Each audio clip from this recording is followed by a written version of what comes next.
Dharamshila Narayana super speciality hospital के द्वारा आयोजित रूबरू प्रोग्राम में मैं डॉक्टर पूजा दीवान अपनी मन की बात आप सबके साथ बांटने के लिए आप सबके रूबरू हूँ।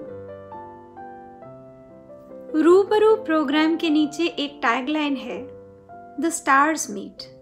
ये टिमटिमाते हुए तारे, ये जगमगाते हुए सितारे मेरे अंदर एक उम्मीद की किरण, एक आशावाद की लहर उभारता है और यही आज मैं आप सबके साथ बांटने के लिए आई हूँ। मैं डॉक्टर पूजा दीवान आज न केवल एक गायनोकोलॉजिस्ट, डॉक्टर, चिकित्सक के रूप में, बल्कि एक कैंसर सर्वाइवर के रिश्तेदार के रूप में और उनके अटेंडेंट तीमारदार के रूप में आप सबके समक्ष हूँ। आज मैं एक नहीं दो कैंसर उत्तरजीवी, कैंसर सर्वाइवर्स की कहानी, उनकी गाथा, उनके साहस, उनके हौसले, उनकी बुलंदी और उनके आशावाद की कहानी आप सबके साथ बांटूंगी। जो पहला रोग था वो है स्तन का कैंसर और ये मेरे करीबी रिश्तेदार में हुआ, जो कि काफी समझदार, सहज, संभ्रांत महिला है और वो लगातार अपने चिकित्सक के पास जाती थी। पर कुछ बरसों से उनके चिकित्सक, उनके डॉक्टर ने उनको मैमोग्राफी यानी कैंसर प्रिवेंशन के लिए ये एक्सरे करने की सलाह नहीं दी। और याददाश्त सबकी ऐसी ही रहती है कि बस कल ही कराया था तो कल ही कराया था। और जब वो मेरे पास किसी और कारण से आई तो मैंने कहा कि एक पूरा हेल्थ चेकअप कर लिया जाए। और उसमें जो सबसे पहला टेस्ट हुआ वो था मैमोग्राफी। आए तो हम किसी और बीमारी को ढूंढने थे और उसका हल निकालने थे, और निकल आई अब ये नई बीमारी जो कि एक घातक बीमारी है। अच्छी बात ये निकली कि जो कैंसर था वो शक के दायरे में था और बॉर्डर लाइन था कि कैंसर है भी, कि बिल्कुल लास्ट स्टेज है जिसके बाद कैंसर बन जाता है। तो ये कैंसर की फर्स्ट स्टेज है या कैंसर से पहले वाली स्टेज है।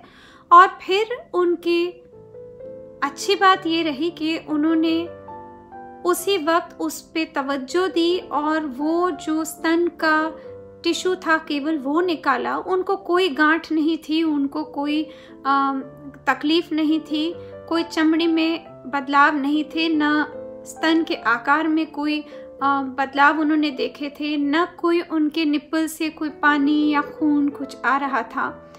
और ये बस एक जांच के द्वारा हमें पता चला तो ब्रेस्ट कंजर्विंग सर्जरी कर पाए। पर जो राह थी उसमें जब टिश्यू में देखा तो किसी ने कहा कि ये कैंसर की फर्स्ट स्टेज से जस्ट पहले है, तो अब आपको कीमो रेडियो करने की ज़रूरत नहीं है।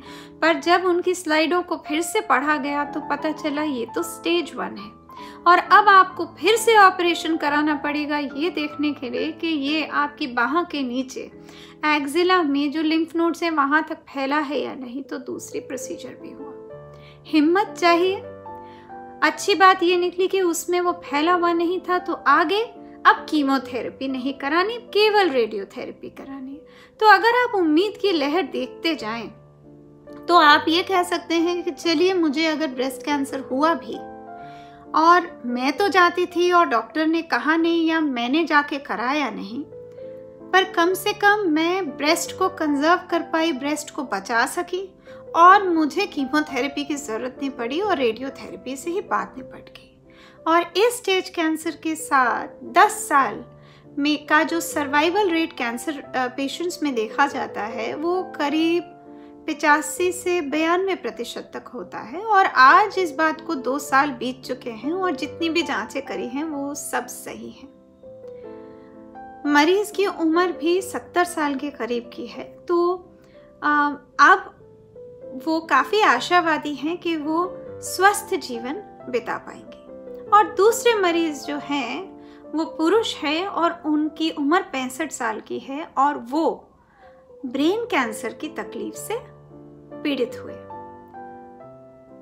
जिस मरीज की मैं बात कर रही हूँ वो खुद ही शल्य क्रिया चिकित्सक हैं यानी कि सर्जन हैं और वो एक दिन एक होटल के टॉयलेट में जाके अपने ऑफिस की ड्रेस बदल के फटाफट डॉक्टरी कॉन्फ्रेंस के लिए ही तैयार हो रहे थे। तो जब उन्होंने अपने गले में नेक टाई बांधी तो उनसे बंधी नहीं और वो लगे रहे। उनको लगा ये क्या हो रहा है, मुझे क्यों सीधा उल्टा सीधा नहीं समझ में आ रहा है। और फिर उन्होंने जब ये बात किसी और से जिक्र करी तो उन्होंने कहा आप जाके ज़रा एक बार अपने दिमाग का MRI करा लें। और जब वो करा तो एक बहुत ही घातक, बहुत ही आक्रामक, यानी बहुत ही फेटल और अग्रेसिव ब्रेन कैंसर निकला, जो कि GBM कहलाता है, ग्लायोब्लास्टोमा मल्टीफॉर्मिस, जो कि 4th स्टेज में ही डायरेक्टली प्रेजेंट किया है। और जब हम अपनी डॉक्टरी पढ़ते हैं ना तो 1-2 कैंसर हैं, जैसे पैनक्रियाटिक कैंसर और ये GBM ब्रेन का कैंसर, जिसमें हमें पढ़ाया जाता है कि अगर ये है तो ये घातक है, इसमें जिंदा रहना बहुत मुश्किल है, पर उम्मीद हमें छोड़नी आती नहीं है।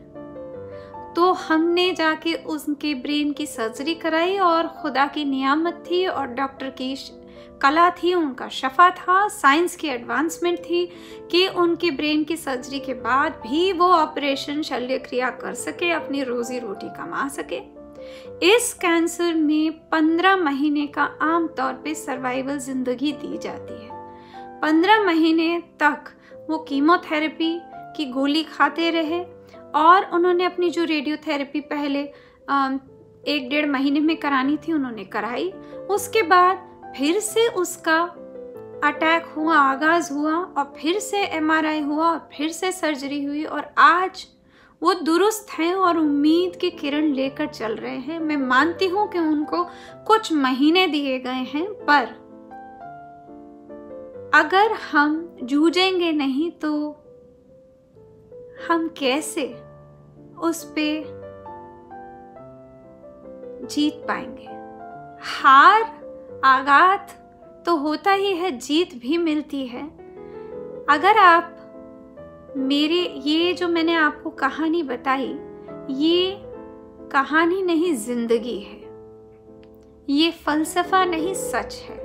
आज ये कैंसर सर्वाइवर्स के प्रोग्राम में आप सब इस कोरोना वैश्विक महामारी के अंधियारे के बावजूद खुशी की किरण आशावाद के साथ एकजुट हुए हैं और मैं बहुत आभारी हूँ Dharamshila Narayana super speciality hospital के कुछ डॉक्टरों का, जिनके साथ मेरा संपर्क हुआ, जैसे डॉक्टर कनिका सूद, जिन्होंने मुझे इस मंच पर आमंत्रित किया अपने विचार आपके साथ बांटने के लिए। बस जब हम कैंसर की बात करते हैं तो हर बीमारी, हर पीड़ा हमें बता कर नहीं आती और जीवन और मरण दोनों हमारे हाथ में नहीं है।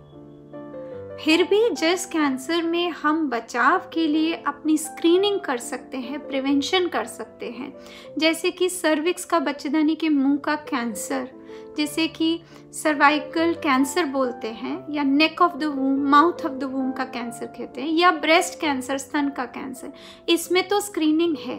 तो बस रंज इस बात का रहता है कि जिस चीज़ के बारे में समाज को लगातार साइंस और डॉक्टर बता रहे हैं कि इससे बचा जा सकता है और आप किसके लिए नियमित जांच करें, यदि वो ना हम करें और उसके बाद हम उससे पीड़ित हों, आक्रामित हों, तो थोड़ा तो दिल बैठ जाता है।